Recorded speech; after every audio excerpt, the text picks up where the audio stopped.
தமிழர் வீரம், தமிழர் கலாச்சாரம், தமிழர் பண்பாடு, தமிழர் வணிகம் போற்றும் உலகத் தமிழர்களின் செய்திகளை உடனுக்குடன் வழங்கும் சுதேசி இணையதள தொலைக்காட்சி. அன்புடைய வணக்கம். நான் அண்ணாச்சி பேசுகிறேன். கடந்த மூன்று நாட்களாக தென் மாவட்டங்களில் இந்த தசரா பண்டிகையை முன்னிட்டு நிறைய ஊர்களை பார்வையிடும் சந்தர்ப்பம் கிடைச்சிது. ஒவ்வொரு கிராமங்களும் ஒரு பக்தி வெள்ளத்தில் இருக்காங்க. பெருமையாக இருக்குது. ஏன்னா என்னை பொறுத்த அளவுக்கு கிட்டத்தட்ட 50 ஆண்டு காலம் அந்த தசரா பண்டிகையோடு ஒன்றி இணைந்தவன் நாங்கள். அப்புறம் சென்னைக்கு வந்த பிறகு சென்னையிலலாம் நமக்கு ஆயுத பூஜை கொஞ்சம் விமர்சனமாக நம்ம பண்ணுவோம், கொண்டாடுவோம். அப்புறம் அதை அனுசரித்து இப்போ இங்கே வர வேண்டியது இருக்குது. ஆக தொழில் என்பது நமது வாழ்க்கை முறையும் பக்தியோடு கலந்தது தான், அதில் மாற்றம் இல்லை. இந்த தசரா பண்டிகைக்கு கூட கொஞ்சம் வினோதமான ஒரு பெரிய மாற்றங்களை சந்திச்சிருக்கு. இப்போ எங்கள் ஊரில் கூட முந்திலாம் அந்த இது போட்டோன்னா தசரா வேஷம் போட்டோம்னா ஒரு வீடு வீடாக போய் ஒவ்வொரு சின்ன ஊர்களில் போய் ₹1 2 தருவாங்க. இப்போ சூழ்நிலை அப்படி இல்லை. இப்போ தசரா என்பதே பெரிய ரிச் ஆகி போயிடுச்சு. எந்த ஊர் செட்டு பிரமாதமாக இருக்குது, எந்த ஊர் செட்டு நிறைய செலவு பண்ணியிருக்காங்க. ஒரு கமர்ஷியல் நோக்கத்தோடு வந்துட்டாங்களோ அப்படிங்கிற எண்ணம் இருக்குது. இப்போ எங்கள் ஊர் ஒரு சின்ன ஊர் தான்.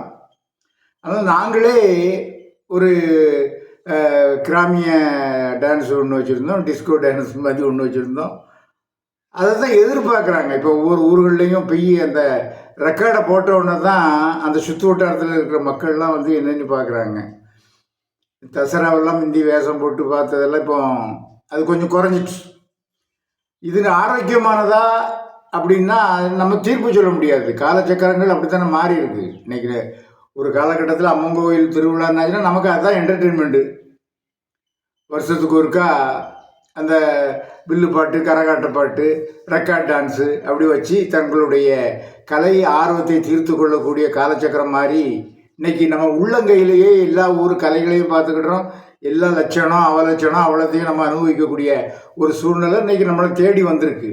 அப்போ அதுக்கு தகுந்தபடி தான் இந்த பக்தி வழியையும் கொண்டு போய்கிட்டு இருக்காங்க அப்படிங்கிறது. எங்கே பார்த்தாலும் நல்லா தான் இருக்குது. எங்கே பார்த்தாலும் ஒரே மேக்கப் போட்டுக்கிட்டு அது பண்ணிக்கிட்டு அந்த உடை தெரிஞ்சுக்கிட்டு அந்த ஆட்டம் பாட்டம், அன்னதானம், நாடு முழுதும் அன்னதானம் நடக்குது.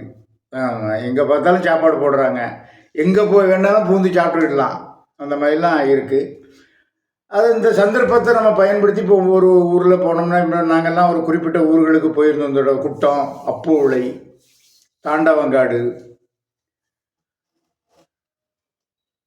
அந்த என்ன ஊர் அது தெற்கு உடை பிறப்பு, இப்படி ஒரு 4-5 ஊருக்கு போயிருந்தோம். ஒரு 3 நாளில் சரியாக இருந்தது. அப்புறம் எங்கள் ஊரும் அந்த பேய்க்குளம் பஜாரில் பண்ணுறதுக்கும் சரியாக இருந்தது. ஓரளவுக்கு நல்லா இருக்குது. பக்தியை எதிர்பார்க்குறாங்க. ஆனால் கடந்த ஆண்டை விட இந்த ஆண்டு எனக்கு அவ்வளோ இதாக தெரில. கடந்த ஆண்டில் நாங்கள் ஒரு ஊர்லேருந்து ஒரு ஊருக்கு போகிறதுக்குள்ளே வாழ்க்கையை வெறுத்துறோம். ஆனால் இப்போ அப்படி இல்லை. ஒரு உடங்குடியில் மட்டும் கொஞ்சம் டிராஃபிக் இருந்தது. நாங்கள் இன்னைக்கு போனோம், 9ஆம் திருவிழா அன்னைக்கு நாங்கள் அதை கடந்து போகும்போது ஃப்ரீயாக தான் இருந்தது.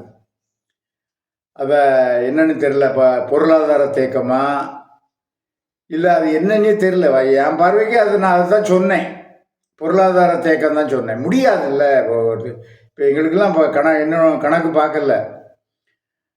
அப்போ இப்போ சிலர் வந்து வர்த்தக ரீதியாக இருப்பாங்க, சிலர் பக்தியாக நடத்துவாங்க, சிலர் வந்து வரவுக்கு செலவுக்கு சரியாக இருந்தால் போதும்னு நினைப்பாங்க, சிலர் கடன் பட்டுருவாங்க.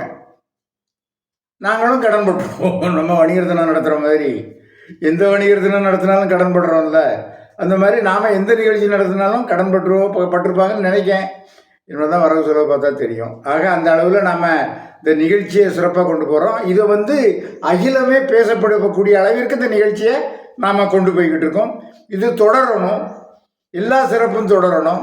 பெரும்பாலும் நான் பார்க்க போனால் 100க்கு இப்போ இந்த பண்டிகை காலத்திலே 100க்கு 40% வீடுகள் பூட்டி கிடக்கு இந்த பண்டிகை காலத்திலே. அப்போ மற்ற நாடுகளெல்லாம் எப்படி இருக்கும்? ஒவ்வொரு ஊர்களில் பார்த்தா ஆட்களே இல்லை. சில ஊர்களில் தான் ஆட்கள், எல்லா வீட்லேயும் ஆள் இருக்குது. சில ஊரில் ஆட்களே இல்லை. ஏதோ ஒரு இதை நோக்கி போய்கிட்டு இருக்கோம். ஒரு மாபெரும் சுதேசி தொழில் புரட்சி வரலன்னா நாம் இருப்பதை இழந்து விடக்கூடிய ஒரு வாய்ப்பு இருக்குது. அதை எல்லாரும் எச்சரிக்கையாக கவனத்தில் இருங்க. ஆமாம், சுதேசி தொழிலை முன்னெடுத்து செல்லவில்லை என்று சொன்னால் நாம் இருப்பிடத்தை மறந்து விடுவோம். நம்ம இதெல்லாம் மறந்துடும். அது ஒரு பெருமையா அப்படின்னா நான் இல்லை என்று தான் சொல்லுவேன். அந்நிய நாட்டில் போய் பிழைப்பதற்கும் நம்ம நாட்டை தொழில் நகரமாக்கி உலகத்தையே இங்கே வர வைக்கிறதுக்கும் நிறைய வித்தியாசங்கள் இருக்குது. அதை நோக்கி பயணிக்கணும். தாய் முத்தாரம்மன் நமக்கு எல்லா அருளையும் வழங்க வேண்டும். இந்த மக்கள்லாம் அந்த தொழில் நாட்டுப்பற்று உள்ள சுதேசி தொழில் பக்தி உள்ள மக்களெல்லாம் அவர்களுடைய வாழ்க்கையில் செழிப்பு மலர வேண்டும் என்று இந்த நல்ல நாளில் வேண்டி விடைபெறுகிறேன். நன்றி, வணக்கம். தொடரும்.